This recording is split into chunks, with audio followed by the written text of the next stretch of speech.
Thank you all for joining us in this very important event, Dissecting and Unpacking the United Arab Emirates Foreign Policy. I would like to thank, of course, the speakers and the participants who kindly accepted the invitation to join us and share their views with us. And I would also like to thank the participants who hopefully will get more engaged later on in the Q&A session. As you know, the UAE is a federation that was started in 1971, made of 7 emirates, and has grown from being a small country, quite backwater country, to one of the most active and important countries economically, politically, and even militarily. It's actually breaking the traditional mold of what people call, small state classification. It's using both soft power, hard power, but also smart power. To that extent, the former Secretary of State, Jim Mattis, has dubbed it the Little Sparta. Now, assembled here specialists who work on the UAE foreign policy, and they all come from the UAE or based in the UAE. And we are really privileged to have them share with us their views. And I don't need to, all of them don't need introductions, because also some of their bios are actually on the website.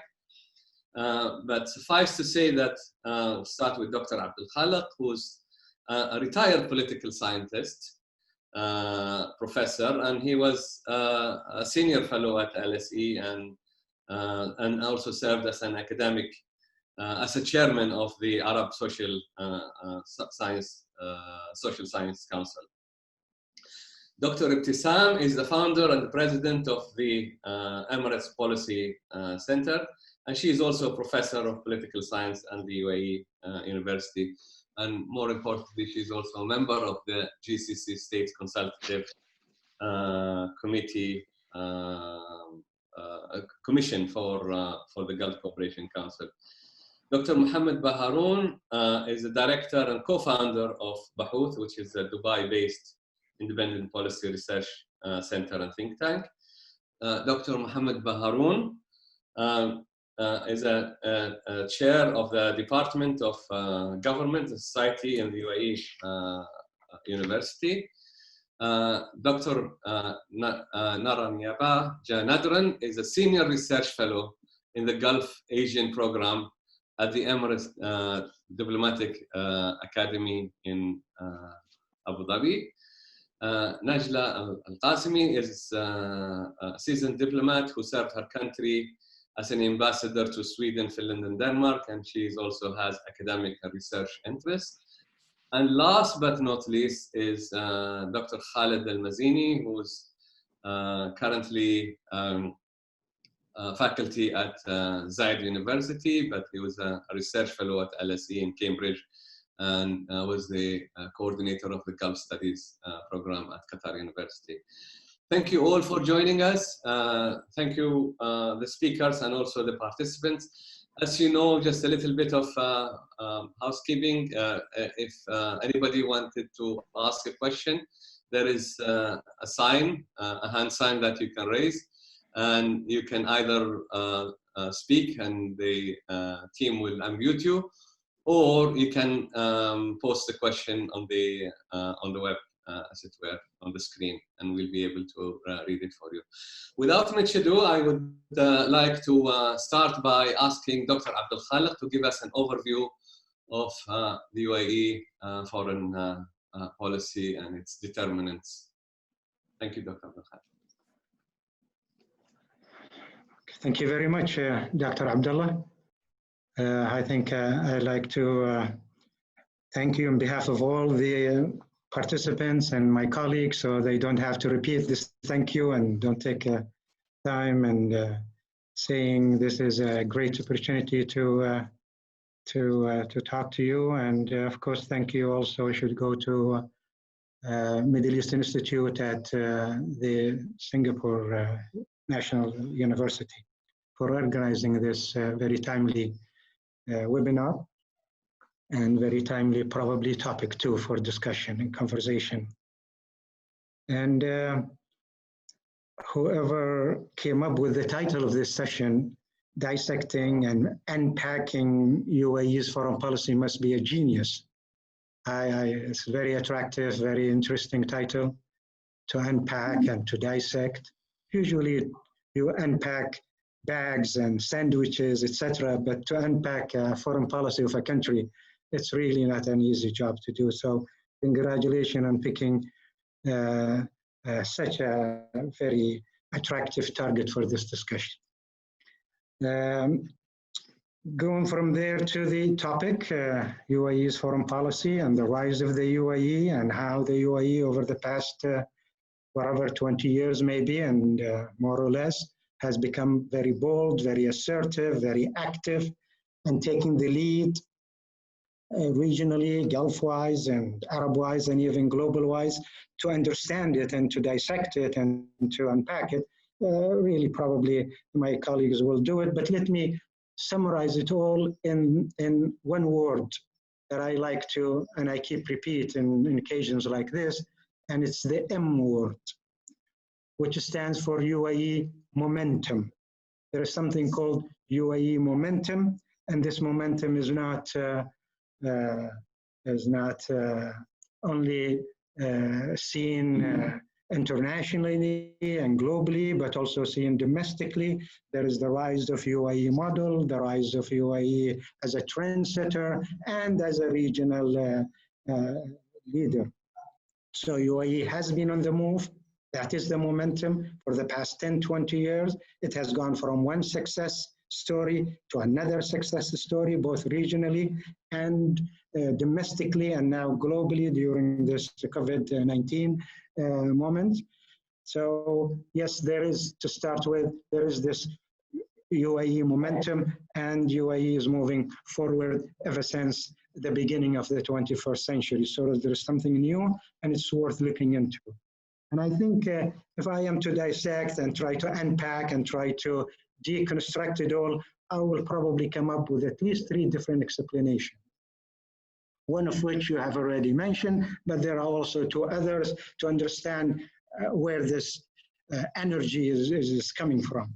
And to me, at least, to understand this UAE momentum, you have to, of course, see how the UAE has definitely moved from what you call the small state category to a middle power status.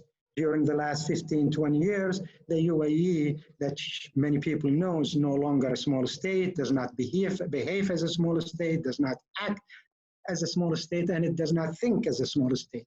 It is now full-fledged middle power, militarily speaking, diplomatically speaking, soft power speaking, hard power speaking, every which way you look at it, there is nothing small politically, there is nothing small about the UAE anymore, at least the UAE of the last 20 years. So many people have to revisit their categories when it comes to the UAE.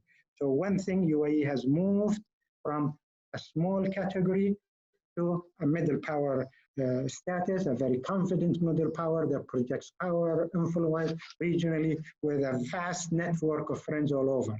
That is the first energy or drive behind UAE's momentum. The second actually is just as equally important, and many people don't recognize it because it has to do with the UAE economy. UAE growing as a huge economy in the region. It is definitely no longer the rentier state many people refer to UAE's economy. It has gone post-rentierism. The UAE's economy is no longer the rentier, the oil, exclusively solely oil-based economy. The UAE today is a global logistical hub. It's a global financial center. It's a global investment powerhouse with a $1.3 trillion sovereign wealth fund, which is as important as oil, if not more sometimes. for the UAE, now the second biggest economy in the region, and the 27 ranks, 27 biggest economy worldwide. So there's nothing rentier about the UAE, and these resources and capabilities, financial and economic, whatever, at the disposal of the UAE is driving this UAE momentum. We have moved away from rentierism and rentier economy to a more full-fledged post-rentier economy. And third drive behind this UAE momentum has to do with the society itself and with the social settings. So there is the political drive, there is the economic drive, but as important, and many people don't recognize it, is the social drive. And here the UAE has moved from being a very typical, traditional, quote-unquote, tribal, quote-unquote, society into a nearly full-fledged, modern, cosmopolitan, global, open society. There's nothing traditional. Tradition is there, preserved, like any other country preserves tradition, but the UAE socially has become a more modern, with its value that is as global and as modern as any other modern society, maybe close to home. Abdullah is Singapore, UAE as modern, as cosmopolitan as Singapore and any other of them. So UAE has become, as a result, during the last 20 years at least, the UAE of the 21st century, the new UAE is socially no longer traditional but a modern, no longer economically rentier but a diversified, a huge economy. Politically is no longer small economy, a small power but a middle, full-fledged middle power. What this is this rise of the UAE. This is going from one success story to another. That is going from one influence to expanding it to another levels. And this happening both locally, domestically, and regionally and internationally. Hence, the foreign policy of the UAE, the active, the assertive, the boldness, the taking the lead and taking the risk even in some places, and we could talk about too later. Finally, to end up, and I see that I have another 2 minutes to go. The final word here is that the hallmark of this new middle power, post-rentier, modern cosmopolitan UAE, the hallmark of it probably can be summed up in one word today. We feel it here in UAE, and many people probably outside don't feel it, and it is I could reduce it to the word confidence. The C word here. The C word is very important. The rise and the active and the bold and the assertive, the UAE that is taking the lead these days, it all stems from this sense of confidence. UAE today is more confident of its resources, its capabilities, its successes, its present and future, more so than at any other time since 1971. And this confidence that has taken it 2021 to Mars, and it is this confidence that has taken it to 2030 post whatever you could think of. And I think, the UAE is the driving force behind whatever it is doing is leaders confident, people confident, citizens confident, Dubai confident, Abu Dhabi confident, and nothing explains whatever UAE is doing today more than this letter confidence C. I am sure my colleagues will add much more to this, but this is just the opening statement, and it is 9.5 minutes. Abdullah, I haven't exceeded my 10 minutes. Thank you very much. Thank you, Dr. Abdul Khaliq. That was actually very helpful to kind of set the scene for the next speakers, and it gives us an interesting background of how the UAE actually sees itself and how it conducts its policy. Foreign policy, which is very, very important. Without delays, we want to move to Dr. Ibtisam and to give us her take on the UAE foreign policy, and especially the relationship with the US and Europe. Thank you, Abdullah, and thanks for our partner, Middle East Institute, for this invitation, and glad to see my colleagues through this pandemic. We cannot see anybody, only via Zoom. Well, I will start directly. First, that that partnership and alliances are often built on common interests and objectives. So GCC partnerships, including UAE with Western countries, are all because they serve the interests of both sides in the region, abundant with energy resources and great trade significance, not to mention, of course, its strategic position that control critical waterways for regional and international stability. So strategic partnership in which the UAE has been engaged with Western countries have developed the UAE economy, opened up new markets, and created more investment and trade prospects for the country in the US and Europe. As Western countries have benefited, of course, from this partnership, having influential allies in the international politics and the economy is the gateway for emerging countries towards prosperity and advancements, as well as a gateway to enhance its status in its periphery. In this context, I might call a statement by former US Secretary of Defense James Mattis, in which he said, "History is clear, nation with strong allies thrive, and those without them wither." Maybe I will not concentrate more on Europe rather than, but I would say just a few sentences about UAE partnership or its foreign policy towards Europe. Military and strategic cooperation between UAE and Great Western States was the fruit of decade-long relation with the countries, and this yield in bilateral cooperation agreements. As part of the country's effort in building bridge with Europe, UAE joined the Istanbul Cooperation Initiative in 2004 to enhance stability and peace in the Gulf region. UAE has become one of the US key partners in the Arab world due to its participation in all US-led multilateral operation in the 90s and through the new millennium. Also, UAE is a unique ally as it offers a model in burden sharing with Western countries, especially the US, and significantly contributes to regional stability and combating extremism and terrorism. I would say also UAE argues that over the past 2 decades, at least it has been the most committed Gulf countries to the principle of burden sharing in the region with the American ally. Therefore, the UAE has been the farthest from the free rider concept.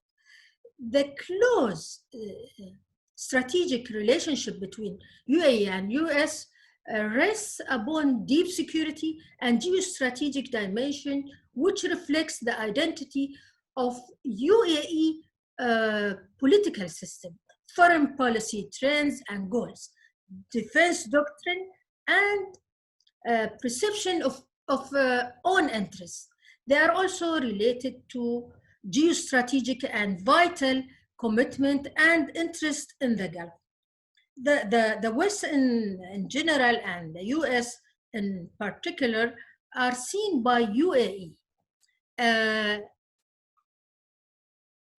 as follows. The US is a major exporter and investor in the Gulf market, as the UAE has remained the biggest market for the US commodities over the last decades, from mainly 2009 to 2019 in the Middle East, which significantly contributed to job creation and economic growth in the United States. So also the US is an importer of some GCC products, including energy supplies, even though its dependence on oil supplies from the region has recently declined after it has become the world's largest energy.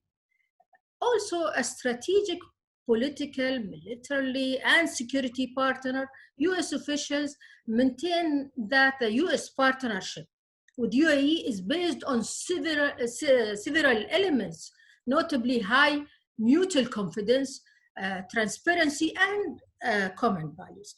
UAE offers an attractive model in promoting tolerance, women empowerment, governance development, constitutional anchoring, the rule of law, and strong interaction with knowledge, scientific and technological advance. And yet these facts do not preclude the UAE from building partnership with other major and rising powers such as China, Japan, Russia, South Korea, and others, even if these powers are at odds or in competition with the US or European country.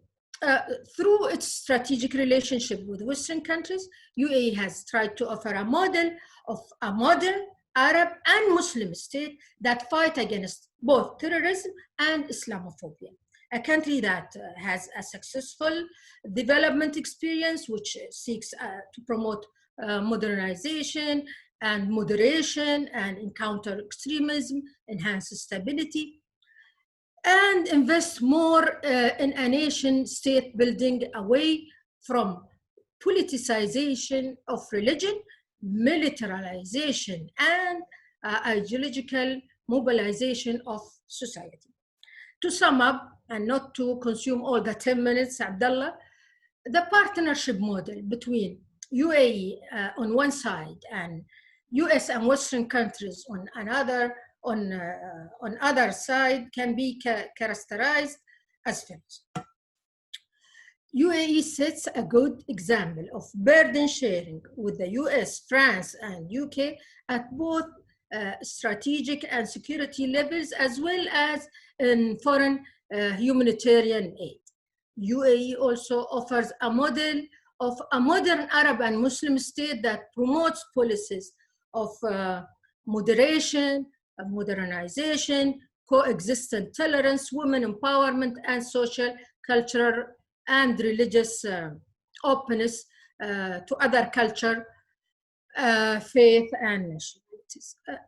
At last, UAE approached regional and global shifts with flexibility and seeks to adapt to those changes, including China and Russia's rising position in Middle East and other growing strategic interaction with Middle East affairs. I hope I did not, of course, consume my 10 minutes, and thanks. Well, thank you, Dr. Ibtisam, and actually Abdul Khaliq too, for keeping to the time. And that was very enlightening, if you like, good opening remarks about the topic. I think what we should do now is, since we talked about UAE relations with the West, is go east a little bit. And maybe in this sense, I can ask Dr. Mohammed bin Huwaiden if he could speak to us about UAE relations with China in that respect.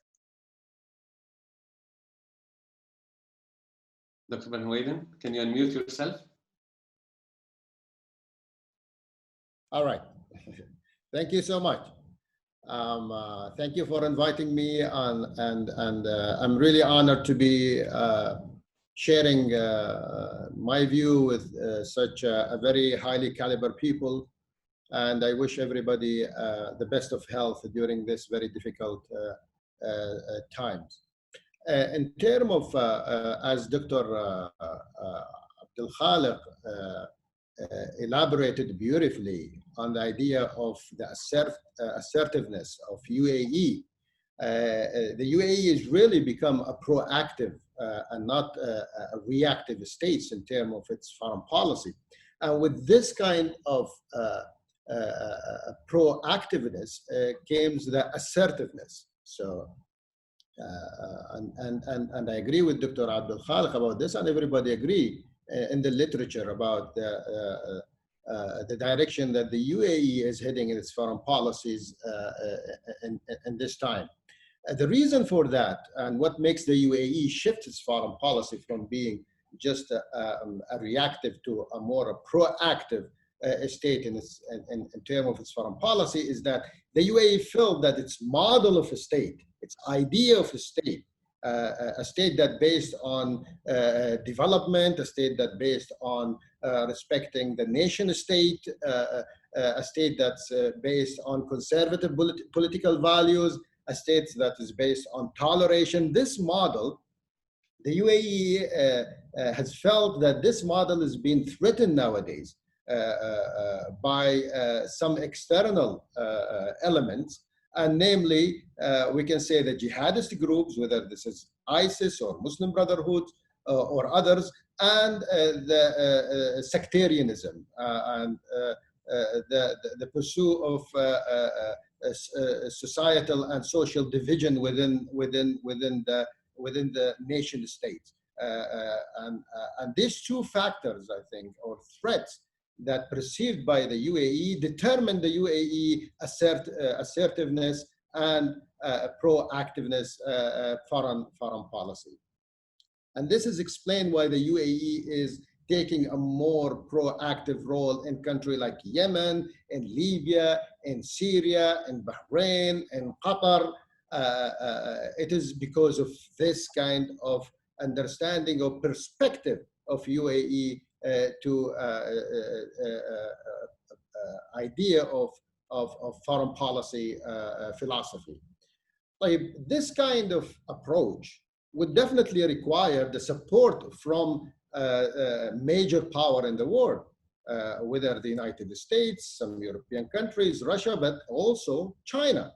China is very vital and important to the United Arab Emirates in terms of supporting the UAE in its initiative or plan of keeping these models going against any other elements that are trying to break down this model.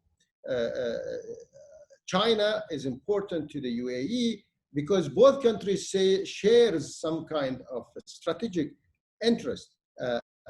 China is a member of the Security Council, so nobody can just ignore that, because it is actually impacting international issues. And since the UAE become an international players, at least in its regions, but international regional players, therefore it needs a support from the Security Council, and where should not be hampered its policies by adopting any kind of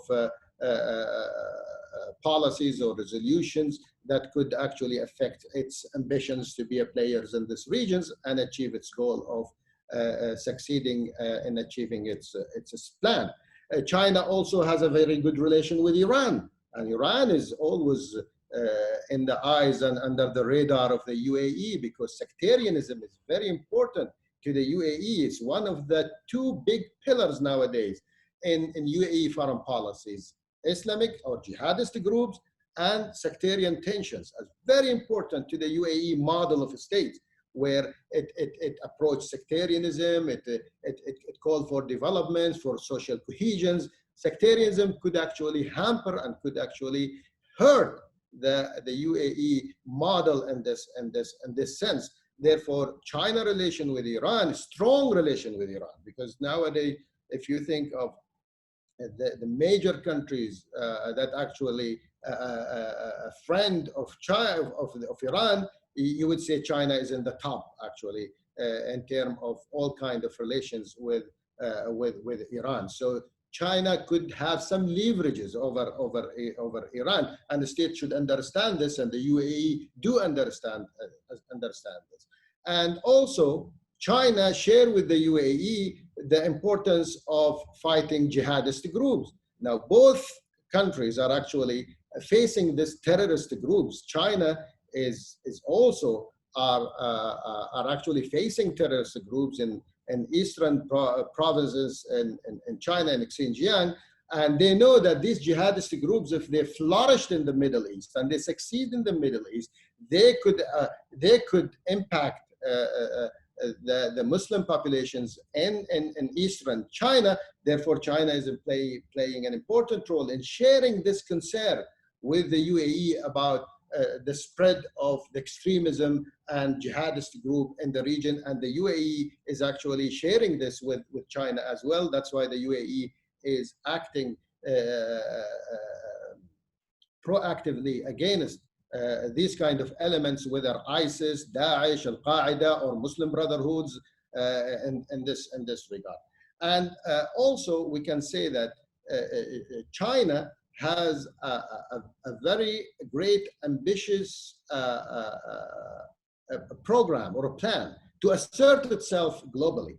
And we saw China now is reaching this region, is coming to this region, asserting itself and role in this region, whether it's being through the Belt and Road Initiative, or whether being through the Pakistan, or through Iran, or through the Horn of Africa, where it's so vital and important to the UAE, because the UAE is playing a security role in the Horn of Africa. China is building itself there, not only economically, but strategically, by having a military base in Djibouti. And everybody knows that you cannot succeed in the Horn of Africa without working with countries that actually having some leverages in that regions, and China is one of them. So in total, we can say all these kind of things are actually playing an important role in pushing the UAE toward establishing a good relations, a strong strategic partnership with China. Beside that, but I'm not going to talk about it because it will take some time. Beside that, there is a lot of the economic issues that are so important to both sides, and everybody knows this. So it's not like something hidden from everybody. China is the largest consumer of energy. UAE is one of the leading exporter of energy. So that's important to both countries. Investment, China is looking for investment through the Belt and Road Initiative. The UAE can create this connectivity, and it's important to China plan and success. So it's economically, both are very much important to each other. One last point. The UAE foreign policy can be characterized after I heard from Dr. Abdul Khaliq and Dr. Abtissam talking about the US, and yes, the UAE is a strong partner and ally of the United States. The UAE is trying to apply what we call in international relations a policy of hedging. So it is UAE is hedging in its foreign policy toward China, meaning that the UAE believe that it should not put all of its eggs in one basket. Instead, it should diversify its eggs in different baskets in order to keep itself safe. And what makes the UAE follow this hedging policy is that there is always, in politics, we say, there is always a fear of what we call alliance security dilemma. So there is always a security dilemma between partners and allies. And these security dilemmas can be characterized by the fact that states could be either, those small states that ally with big states could either be entrapped in some kind of problem that pulled them by the big countries like the United States, or my timer is beeping, so I'm running out of time. So either it is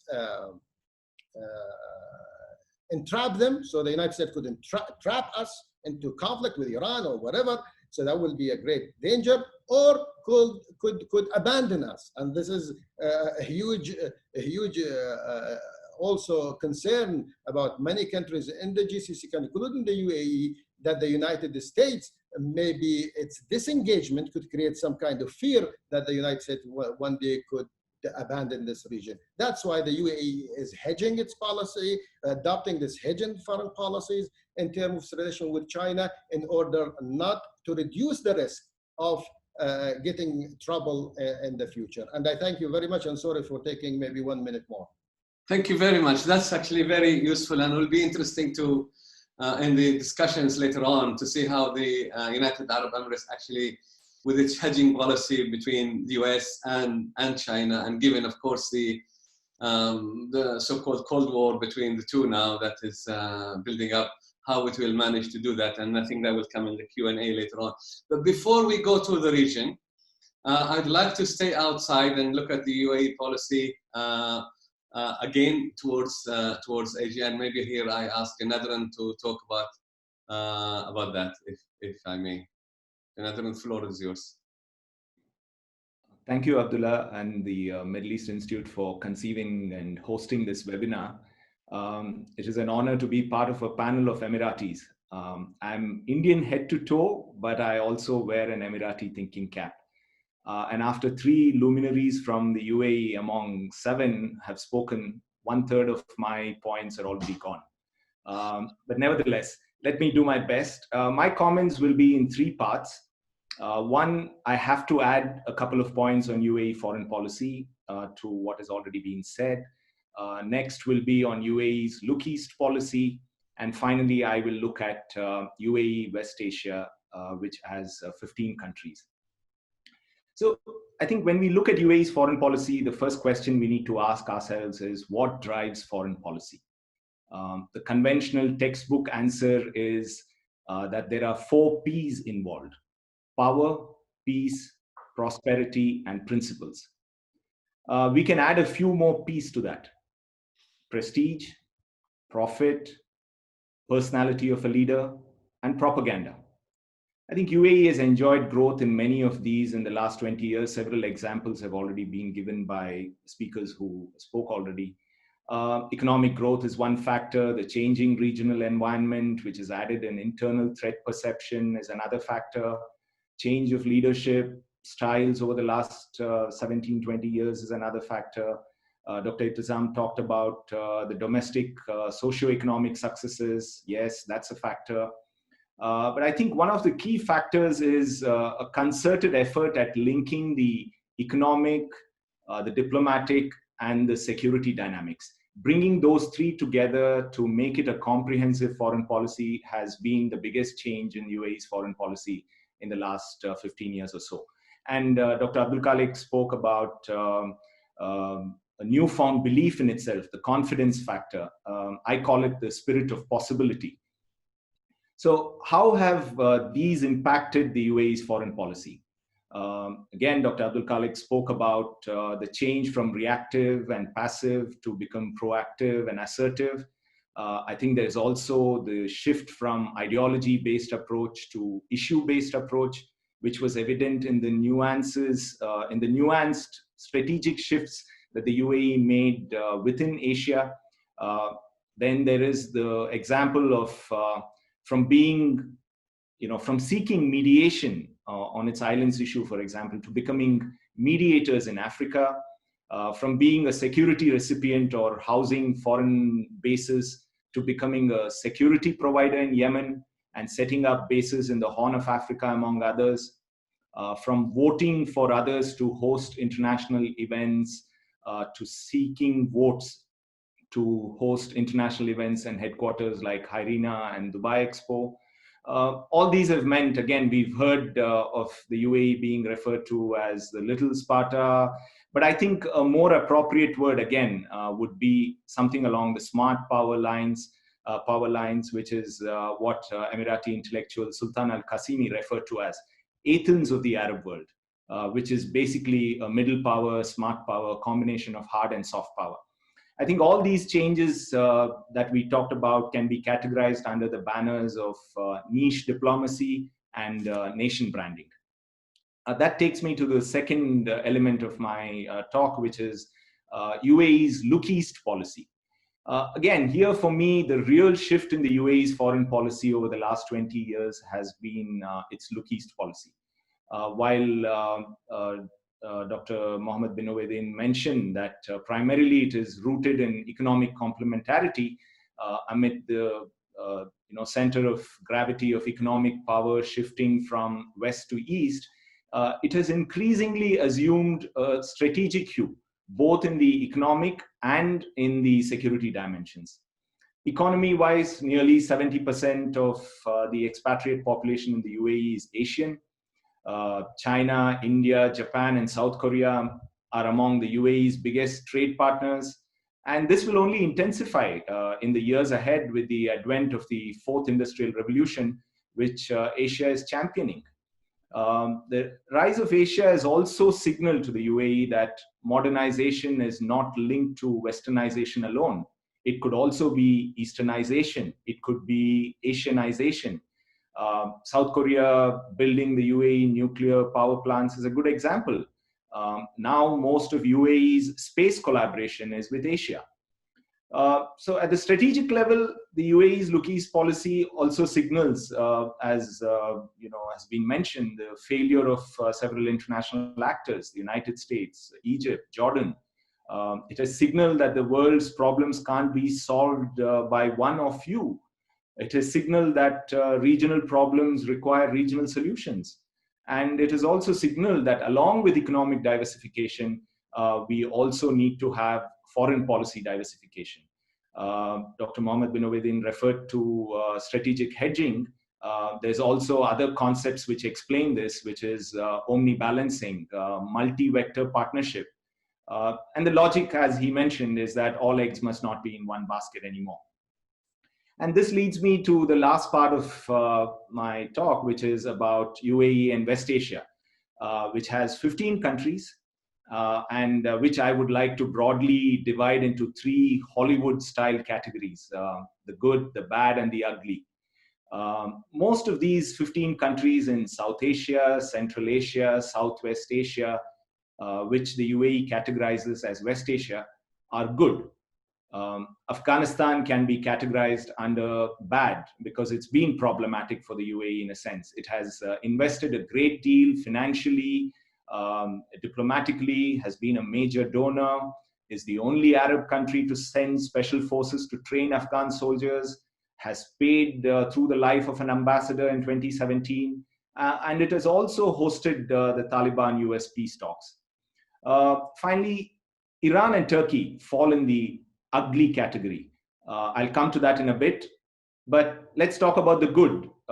India is the most important in this good category, from $170 million in 1970 to $3 billion in 2000 to $60 billion in 2018. The Uae India trade has flourished. And this has occurred without an Indian Prime Minister visiting the UAE in 33 years until 2015. In the last 5 years, the UAE India ties have moved to use WhatsApp language from being P2P to B2B to G2G, which means from people to people relations to business relations, and now to government relations. Yes, oil, trade, and expatriates are still a formidable part of the ties, but it has moved beyond them to explore strategic dimensions. 303 million Indians live in the UAE. Indians are among the top investors in the real estate sector in the country. More than 1,000 flights per week connect the two countries. The UAE provides energy security to India, and in return, India provides food security for the UAE. And in 2017, to encapsulate all this, they signed the Comprehensive Strategic Partnership Agreement, which includes joint efforts towards maintaining regional stability, which again can be construed as an example of hedging. In late 2018, the two countries started joint naval exercises and strategic cross-investments in several sectors, and including the possibility of the defense sector in the future. Now, let me bring in Pakistan, Iran, Turkey, and even Israel, which is also part of West Asia, but informally. India-UAE ties have not been hindered by how either UAE or India have dealt with these countries that I just mentioned. The UAE has difficult ties with Iran and Turkey. India has difficult ties with Pakistan and now Turkey. There are many who have wanted India and the UAE to choose sides when it comes to these countries, but the UAE and India have exercised strategic autonomy. They have balanced their challenges with opportunities. They have exercised strategic autonomy, and the great thing is that both have also, respected the strategic autonomy of the other. So both India and UAE have good ties with most, except with their immediate neighbors. And that's why I wanted to give the India-UAE example. India has problems with Pakistan, UAE has problems with Iran.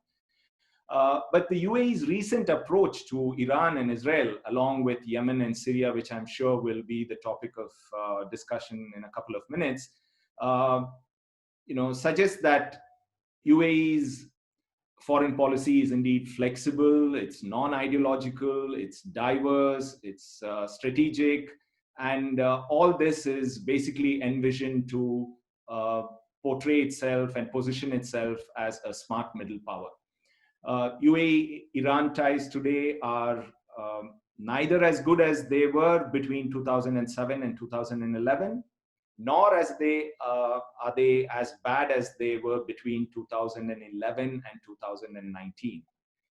Its differences, according to me, are with Iran are very different from Saudi-Iran differences. I think it is less ideological. Yes, there is an element of ideology there, but there is less ideological than the Saudi-Iran ties. And I think this will really help in moving forward if things go well. The UAE clearly realizes that it can change history, but not geography.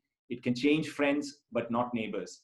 And I think if we move on to Turkey, ties have gone really sour, basically due to Turkey's support for religious extremist groups and its ties with Qatar and its role in Libya, that all combine to work against UAE's interests.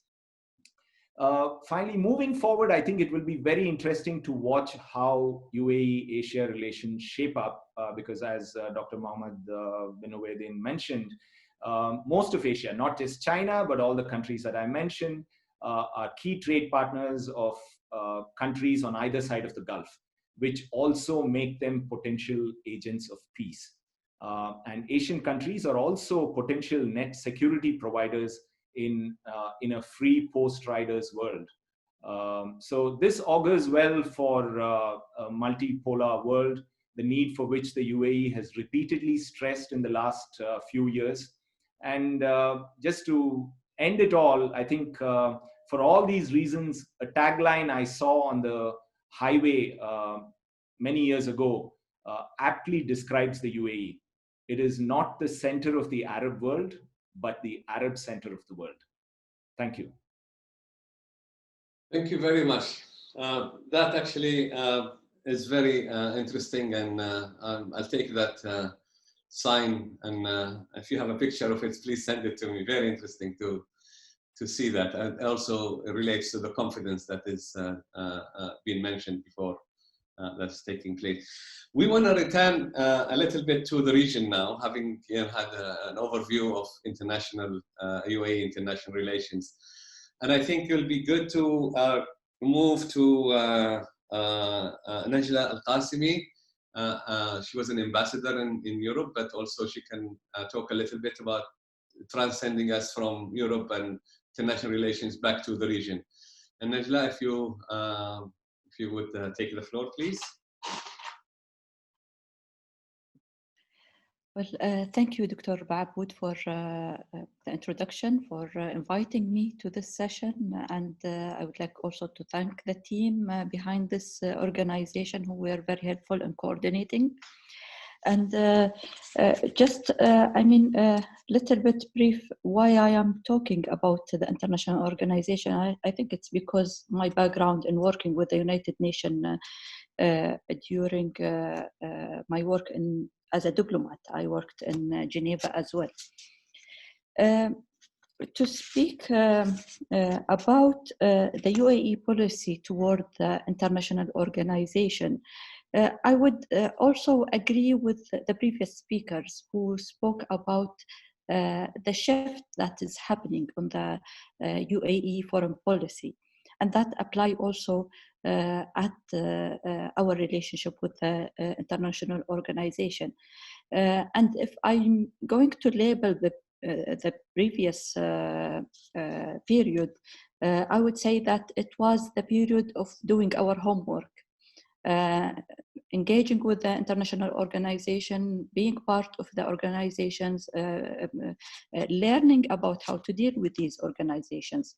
And during the first 30 years of the history of the United Arab Emirates as a state nation, UAE mostly participated in the international organization as part of the Arab League group. And if I'm going to be more specific, also the GCC was more of have an effect in the policy of United Arab Emirates. We can see very close coordination and cooperation with the Arab League in taking decisions that concern the international organization, in voting, for example, in World Health Organization and International Labour Organization. There is always a coordination meeting that happens prior to the actual international organization with the GCC countries. But UAE during that period also became member of most of the international organization, being political, specialized agencies and economic agency. During the 90s, I think most of these organizations were covered by the United Arab Emirates. If we go to the last 10 or 15 years, we start to see the shift that happened in United Arab Emirates, being more mature in dealing with the international organization and more participant with the issues that happens or that are dealt by the organizations. If we speak about the political issues, it's easily deducted from the repeated visits that happens by the special representative dealing with the regional issues, where the opinion of United Arab Emirates are taken care and taking in consideration and advancing solutions for many of the issues that happens within the region. Special envoys are visiting United Arab Emirates for consultation and for briefing.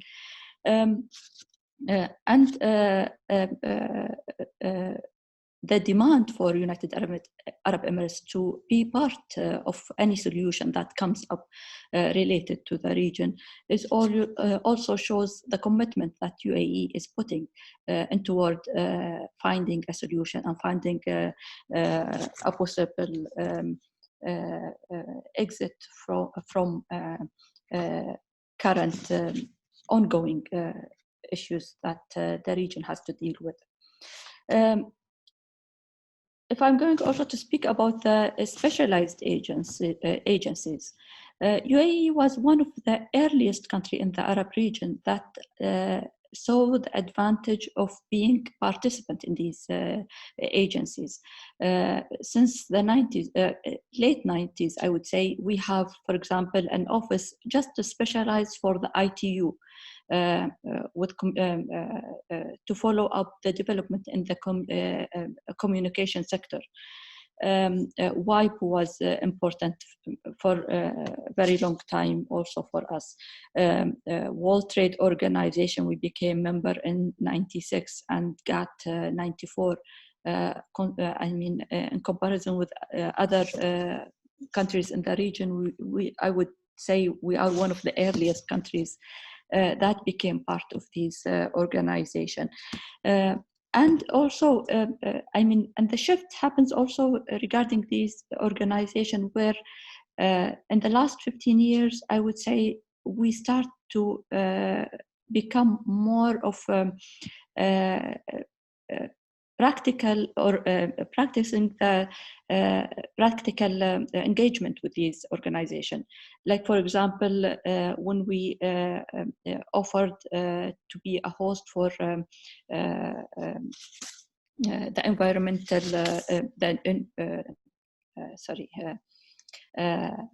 IRENA agency here in the United Arab Emirates.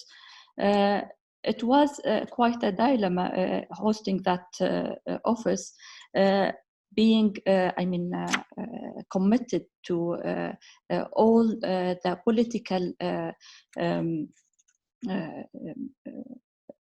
needs for hosting these organizations. And I think for a very long time, the Arab countries didn't see the possibility of hosting any organization or any headquarters in that matter.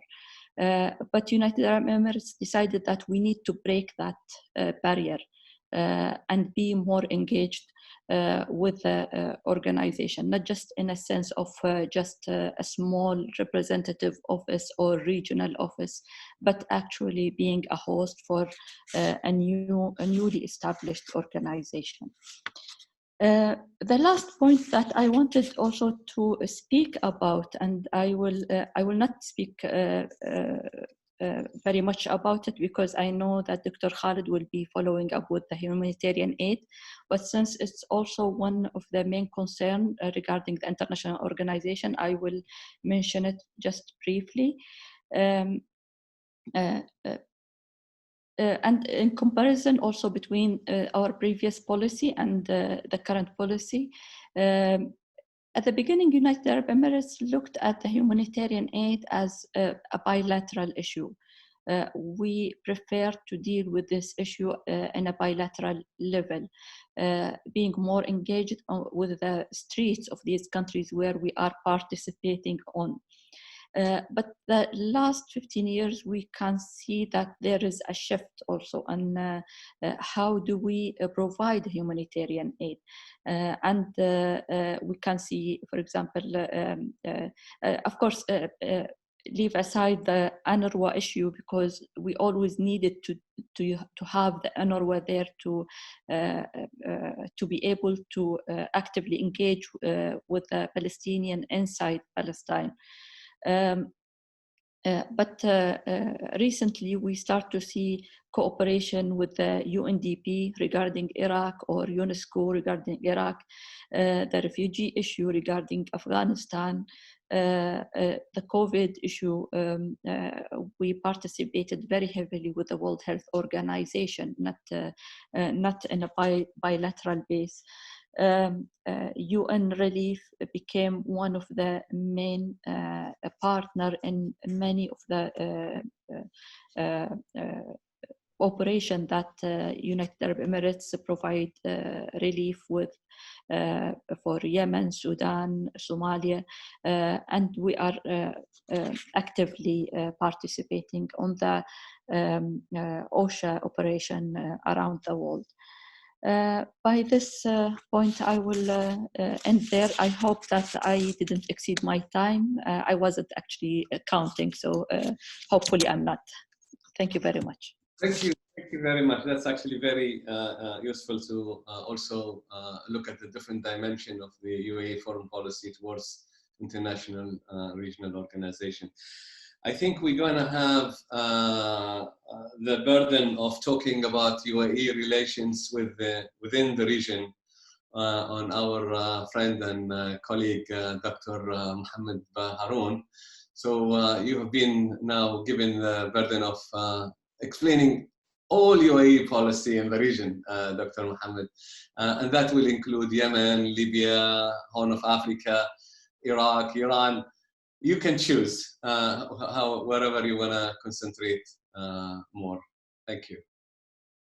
Thank you. First of all, a correction. I'm not doctor unless NCU is about to grant me with another doctorate, but I'm not a doctor, so thank you very much. I'm also not the head of the UAE Political Science Department. That's Dr. Mohammed bin Huwaiden. So just a minor correction. Now, in line with the concept of dissecting, the foreign policy, I'd like to look at some of the issues that Dr. Dhananjay pointed out, which is the 4 Ps. And one of the major thing is perception. How does the UAE see the world around it? How does it see the region around it? So I think the UAE's action, foreign policy reflects an understanding of a region which is beyond the unipolar world or the bipolar world into a multipolar world. So the connections is networked. It's not, an affinity to a specific, center of gravity. And that explains the very good relationship the UAE has got with the US, with the EU, with China, and also with Russia. We shouldn't exclude Russia. So it is an understanding of how the world is working right now. It's not one dominant power. It's not 2 dominant power. It's not even 3 dominant powers. And the value of the medium powers like India is also increasing. Turkey, I would add to the mix, even though in a different direction. But also, these are very important areas in which the UAE has to look at. Now, beyond that perception, there are the P that, again, mentioned is the principles. So what are the guiding principles that the UAE is looking at when it measures its relationship, or when it acts either regionally or internationally? And I think one major principle is that of responsibility. And I would also later on see how is that connected not only to the foreign policy, but also to internal public policies inside the UAE.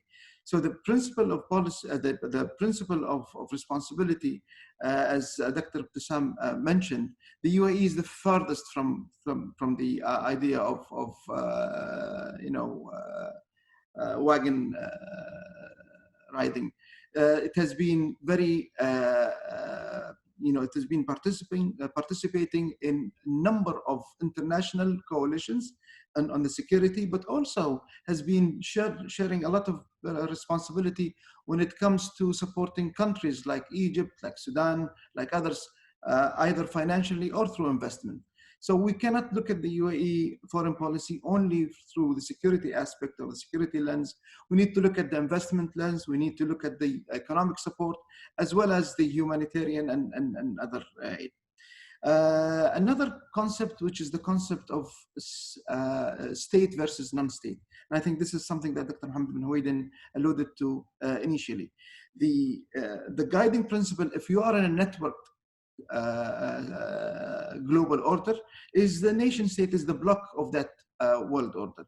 So the UAE has been very strong supporter of the concept of the nation state, and also with state institutions. So its interaction has always been based on that level. State institution versus the non-state institutions, particularly the transnational non-state actors. And that would include in what some of the forces that are aligned with Iran and other forces that are aligned with the Muslim Brotherhood that sees itself as a transnational movement. And this has been the major guiding principle. So if you look at, and you've asked me to look at some of the countries in the region, the relationship with Yemen is a relationship based on a state request for the UAE and Saudi Arabia and others to come and aid the government of Yemen against a non-state institution or movement like the Houthis who took over power. The same thing has happened also, if you can see it through the work of counterterrorism effort that the UAE has been doing, be it the Al-Qaeda, be it ISIS, be it Al-Houthi. It has always been based on countering non-state institutions, non-state actors who are trying to impose on the state, and the state, this has happened in Afghanistan, it has happened in Mali, it has happened in Iraq and Syria, and also happened in Libya. So the support for state institution, you can see it also happening in Egypt, you can see it happening in Sudan. As a state, the UAE has a good relationship with Bashir, even though they didn't like Bashir much, but he was representing the state of Sudan. After al-Bashir, the UAE supported the council, not the movement in the street, because the movement in the streets, even though they had an affinity to what they're demanding, but the movement in the street was an unstate entity. Once the Revolutionary Council was established, there was an ability for the UAE to participate. Again, there's a commitment to international organization, as Sheikh Najla has pointed out, and I think that's a very important element of how the UAE sees the international world order and the institutions that govern it.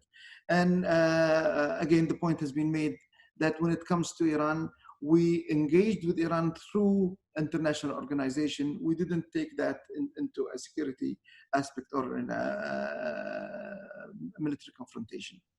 Now, the other element is that if you look at the world as a network world, if you look at the world as, you know, a group of different institutions that you're connecting to, then there is a major principle, which is that principle of stability.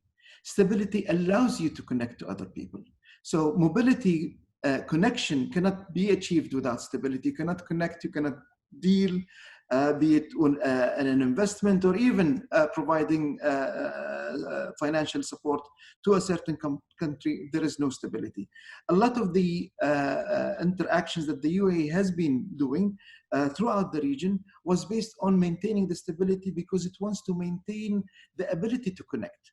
Now, looking at China, as you've heard from two esteemed speakers before, the value of China is it's also the trade that China does with the rest of the world. And the UAE wants to be in the middle of that. It wants to be the crossroad of that movement of goods, of movement of people.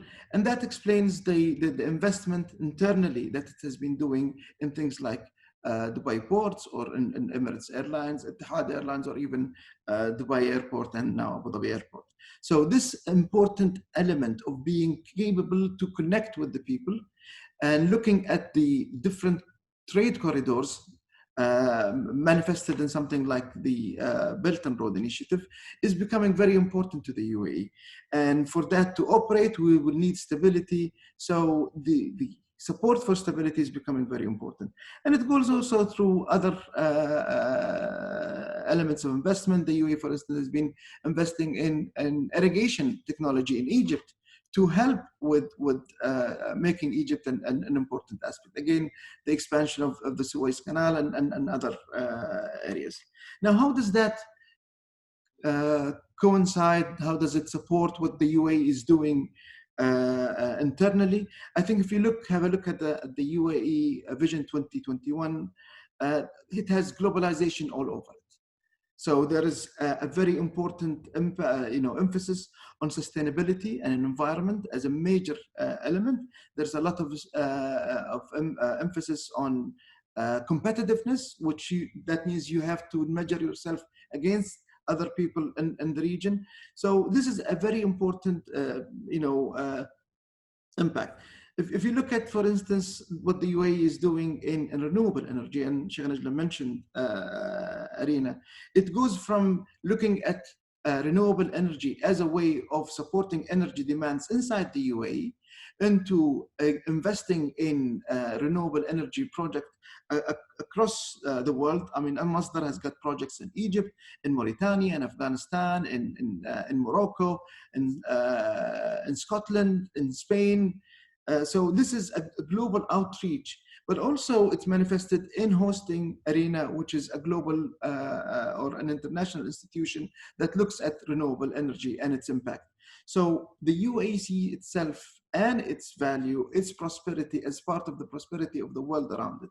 And that's why it's important. Now, one final word on the region it lives in. I think the UAE and also Saudi Arabia and others look at their geostrategic space as the Arabian Peninsula. And the Arabian Peninsula is the UAE, is the GCC, but plus Iraq, Syria, Jordan, Egypt, and also Yemen down. This is the whole geostrategic area. It's this geostrategic space. It overlooks three major waterways: the Arabian Gulf, the Arabian Sea, and the Red Sea. It has connection to the Mediterranean.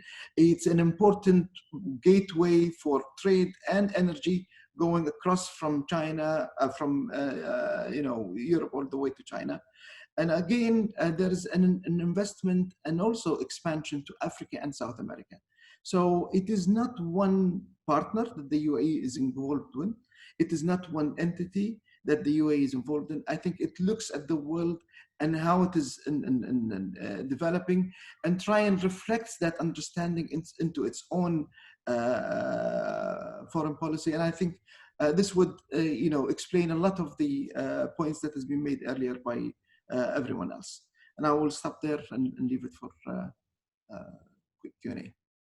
Thank you very much. I think we now going to be running out of time, but I have my colleague, Dr. Khalid Al-Mazini, who's a co-moderator of the event. But before he puts on that hat, I just want him to say a few things, if he may, on UAE foreign aid. Dr. Khalid? Thank you, Abdullah, for the invitation, and great and honor to be with these distinguished scholars. I will be talking very briefly, just few remarks on UAE foreign aid and the importance of aid as a tool in UAE's foreign policy since the 1970s. As many of you know, that the UAE, when it started the first or 2 or 3 years after its establishment, foreign aid became one of its it was the only tool available during the 1970s. And the establishment of Abu Dhabi Fund for Development in 1974 was the beginning of the UAE official foreign aid. What is interesting is that when talking about UAE foreign policy, is that the financial tool or dimension in UAE's foreign policy is extremely important. If we look at the UAE foreign policy since the 1970s until the last few years, we will see that foreign aid has been the most important and significant tool in order for the UAE to conduct its foreign policy. The question that we need is, how did the foreign aid, for example, contribute to the stability and supporting the strategic interests of the UAE in the 1970s? We've seen that significantly when few states have only recognized the UAE in the 1970s and early 1980s. And after the introducing foreign aid as an important tool in UAE's foreign policy, a number of other states started to recognize the existence of the UAE. So this has significantly contributed to the UAE as an important regional state. It began to give aid mainly for different objectives. A lot of scholars have written on UAE foreign aid and saying that the UAE foreign aid during the 1970s and 1980s was highly politicized, that it was only driven to give aid to states in the region in order to accept and recognize the existence of the UAE. But my argument is that there were other cultural dimensions in UAE's foreign policy during the 1970s. Arab nationalism, for example, contributed in the increased amount of foreign aid toward Arab states in that region, and also Muslim countries that have contributed to and supported the role of the UAE.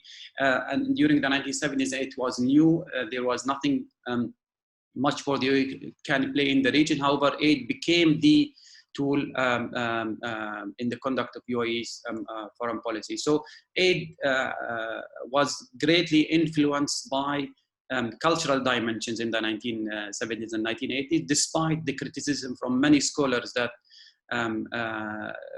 foreign aid was highly politicized. However, we see that towards the end of 1980s and early 1990s, foreign aid from the UAE began to shift significantly from being driven by only cultural to more kind of a security and strategic interest in the region. As Dr. Najla also pointed that the cooperation of UAE with so many international organizations, it was crucial for the UAE to expand the objectives of its foreign policy, of its foreign aid. So what we have seen is that the inclusion of the UAE into the international community partly was due to the UAE contribution to the multilateral aid organization. So this have expanded and increased the image of the UAE at the international level that attracted international partners to work with the UAE. However, the most important aspect when it comes to UAE foreign aid is that the last 15 years, question that we need to ask is that, is the financial or the resources in UAE's foreign policy is the only tool in order to conduct its foreign policy? If we ask so many questions, the objectives of UAE foreign policy across the Middle East, for example, if there are no financial resources, how can the UAE sustain its foreign policy in the long term? Is the use of financial resources in order to achieve several foreign policy objectives. Here we also including foreign aid in particular. Can the UAE sustain in the next 10 or 15 years? Can it sustain this similar behavior of being assertive, taking a leading role in the region? So the question that is, can UAE continue and use financial resources or foreign aid in particular as a tool in its foreign policy? So the question of sustainability for me is very important, and probably in the discussion we can hear from different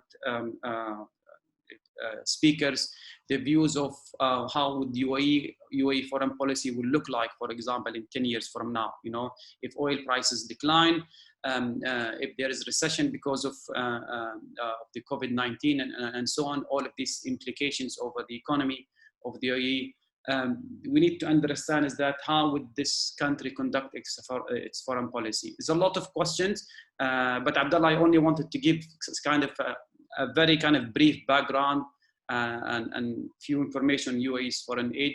And I think probably from this we can move into the Q&A to dissect more the UAE's foreign policy.